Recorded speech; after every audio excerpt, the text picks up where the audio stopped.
महायुती समन्वय समितीची बैठक होती, ही बैठक संपलेली आहे. नेमकी काय चर्चा झालेली आहे, काही निर्णय झालेला आहे का बैठक? महायुती समन्वय समितीची बैठक ठरल्याप्रमाणे आज झाली. माननीय छगन भुजबळ साहेब, माननीय सुनील तटकरेजी, माननीय उदय सावंतजी, माननीय धनंजय मुंडेजी, माननीय राहुल शेवाळेजी, त्या ठिकाणी माननीय प्रसाद लाड, माननीय आशिष कुलकर्णी, माननीय सुमेर भुजबळजी, मी स्वतः आम्ही सगळे आज बैठकीला होतो. आणि स्वाभाविकता ही कालाच्या काही अंतरानंतर सातत्याने होणाऱ्या आमच्या बैठकीचा समन्वयाचा हा भाग होता. आणि त्यात मूलतः प्रमुख विषय विधानसभेच्या अधिवेशनापूर्वी विधानसभा कामकाजातील लोकशाही प्रक्रियेतील महत्त्वाचा भाग असलेल्या या विधानसभा आणि विधान परिषदेतल्या ज्या विविध समित्या आहेत त्या समितीवर सदस्यांची नावं, त्या पदांवर अध्यक्ष म्हणून तिन्ही पक्षाचे सन्माननीय नेते त्यांच्या अखत्यारीत येणाऱ्या समितीवर अध्यक्षपदाची नावं, या संदर्भात चर्चा झाली. त्यांचा अंतिम निर्णय हा विधानसभेचे अध्यक्ष माननीय राहुल नार्वेकरजी यांचा असतो. त्यांच्याकडे या सगळी नावं आज सुपूर्द केली जाईल आणि त्या समित्या तातडीने घोषित होतील, याबद्दलचा समन्वय आणि चर्चा त्या ठिकाणी झाली. आम्ही सगळ्यांनी तिन्ही पक्षांनी एकत्र बसून येणाऱ्या जिल्हा आणि विधानसभा स्तरावर महायुतीचा प्रवास तिन्ही पक्षाचे जे प्रमुख नेते विभागीय दौरा करतील, जिल्हाशाह दौरा अन्य नेते करतील आणि विधानसभांपर्यंत सुद्धा तिन्ही पक्षांचे नेते मग कोण कुठल्या विधानसभेत जाईल, कोण कुठल्या जिल्ह्यात जाईल, कोण कुठल्या विभागाचं नेतृत्व करेल, याबद्दलचा एक रिपोर्ट आम्ही बनवला आहे, ज्याला अंतिम स्वरूप माननीय एकनाथ शिंदे साहेब, माननीय देवेंद्रजी, माननीय अजितदादा पवार यांच्याकडे तो रिपोर्ट देईल आणि मग तो आम्ही कार्यक्रम घोषित करू. पण एक पूर्ण राज्यभर सनसनाटी त्या ठिकाणी असलेला संवाद दौरा आम्ही त्या ठिकाणी करतो आहोत. आणि बरोबरीने ज्या निवडणुका आता घोषित झाल्या आहेत, ज्या स्थानिक स्वराज्य संस्थांच्या, त्या बाबतीतली सुद्धा प्राथमिक चर्चा पूर्ण झाली आहे आणि अंतिम निर्णय तिन्ही नेते करतील. या तिन्ही निवडणुकीमध्ये महायुतीचा विजय सर्वस्वी मिळावा यासाठी सुद्धाची चर्चा आणि व्यूहरचना आम्ही केली आहे. होय, अतिशय महत्त्वाचा हा विषय होता.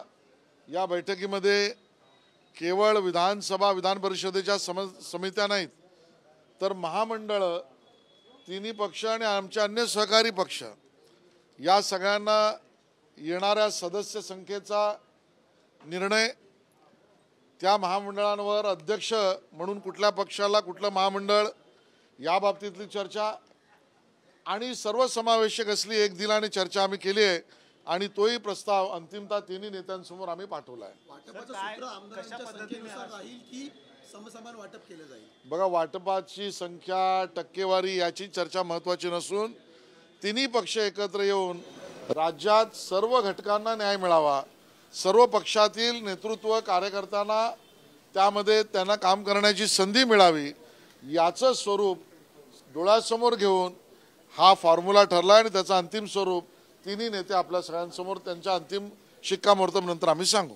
समित्यांचा प्रश्न मिटलाय, पण महामंडळांचा प्रश्न, महामंडळांच्या बाबतीतही सर्व महामंडळांच्या संख्याबळ जे आहे त्या आधारावर कुठल्या पक्षाला कुठलं महामंडळ, त्या महामंडळातली सदस्य कुठल्या पक्षाचे किती, या दोन्ही बाबतीतला सर्वसमावेशक, सर्व घटकांना प्रतिनिधित्व मिळणारं, सर्व पक्षाच्या कार्यकर्त्यांना उचित आवश्यक संधी देणारं फॉर्म्युलाच्या आधारावर एक प्रस्ताव आम्ही तिन्ही नेत्यांना पाठवला आहे. तो अंतिमतः त्यांच्या संमतीनंतर आपल्यासमोर घोषित करू. तिसरा प्रश्न जो सर्वात महत्त्वाचा विचारला जातो की घटस्थापनेला मंत्रिमंडळाचा विस्तार होण्याची चर्चा आहे, तर असा विस्तार होणार आहे का, त्याच्या संदर्भातली चर्चा झाली आहे का? काही लोक बोगस कार्यक्रम करतायत, चर्चा तर होऊ द्या, पण आम्ही तर हा सकारात्मक कार्यक्रम करतो राज्याच्या हिताचा, त्यामुळे चर्चा तर होऊ द्या. खरं तर जी असमानता उद्धवजींच्या शिवसेनेने आणली, जी गेल्या 2-2.5 वर्षातल्या डीपीडीसीच्या बैठकांमध्ये स्वतः आदित्यजी याचे दोषी आहेत. आदित्यजींनी महानगरपालिकेचा फंड आणि डीपीडीसीचा फंड मुंबई महानगरपालिकेतील केवळ उभाटाच्या शिवसेनेच्या त्यांच्या जवळच्या नगरसेवकांकडे वाटला आणि अख्खी मुंबई अन्यथा जी आहे ती वंचित राहिली. त्यामुळे आदित्यजींच्या जवळच्या नगरसेवकांना 2 वर्षात मिळाला फंड आणि 2/3 मुंबई वंचित राहिली, ती असमानता दूर करणं आवश्यक होतं आणि त्यामुळे 2/3 मुंबईला सुद्धा हा निधी मिळाला पाहिजे विकासाचा, हे समानतेसाठी निर्णय घेणं आवश्यक होतं. ते काम आम्ही केलंय. असमानतेला दूर करणं, समानतेच्या आधारावर सगळ्या मुंबईला फंड मिळणं हीच संविधानाला अपेक्षित गोष्ट आहे, ती आम्ही केली आहे.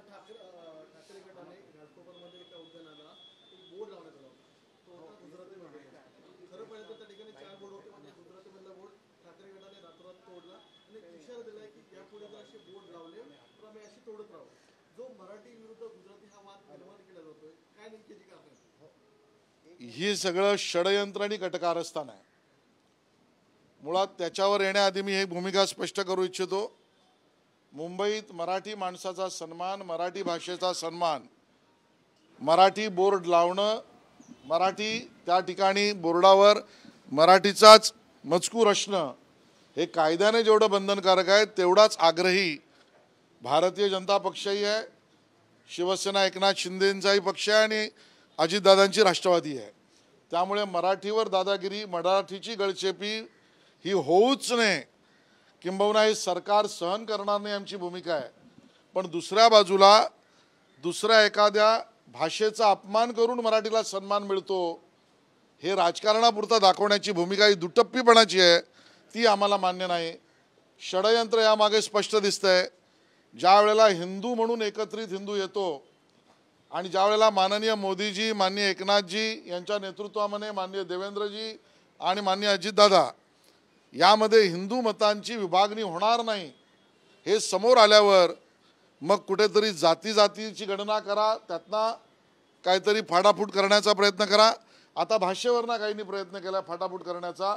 हा त्यांचा प्रयत्न हिंदू एकतेविरोधी आहे ही आमची शंका आहे. सर, अजितदादांना सत्तेत येऊन 100 दिवस आज पूर्ण झालेले, त्यात त्यांनी एक पत्र देऊन ते आवाहन केलेलं, जनतेला सगळ्या कामाची बाजू दिली. त्यात त्यांनी असं म्हटलं की शाहू फुले आंबेडकरांचा वारसा पुढे नेत आम्ही विकास काम करू.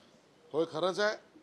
शाहू फुले आंबेडकरांचा वारसा घेऊनच माननीय एकनाथ शिंदेजी, माननीय देवेंद्रजी, माननीय अजितदादा, माननीय रामदास आठवलेजी सर्वच काम करतायत आणि त्यामुळे 100 दिवसाच्या विकासाचा एक लेखाजोखा माननीय उपमुख्यमंत्री अजितदादांनी दिला असेल तर तो स्वागतार्ह आहे. कुठेतरी आज समन्वय समितीची बैठक आहे आणि कुठेतरी वैद्यकीय शिक्षण खात्यातील गिरीश महाजन यांनी घेतलेले काही निर्णय असतील किंवा बदले असतील त्यांना हसन मुश्रीफ यांनी स्थगिती दिली, अशा काही मला याची पूर्ण माहिती नाही, त्यावर मी भाष्य करणार नाही.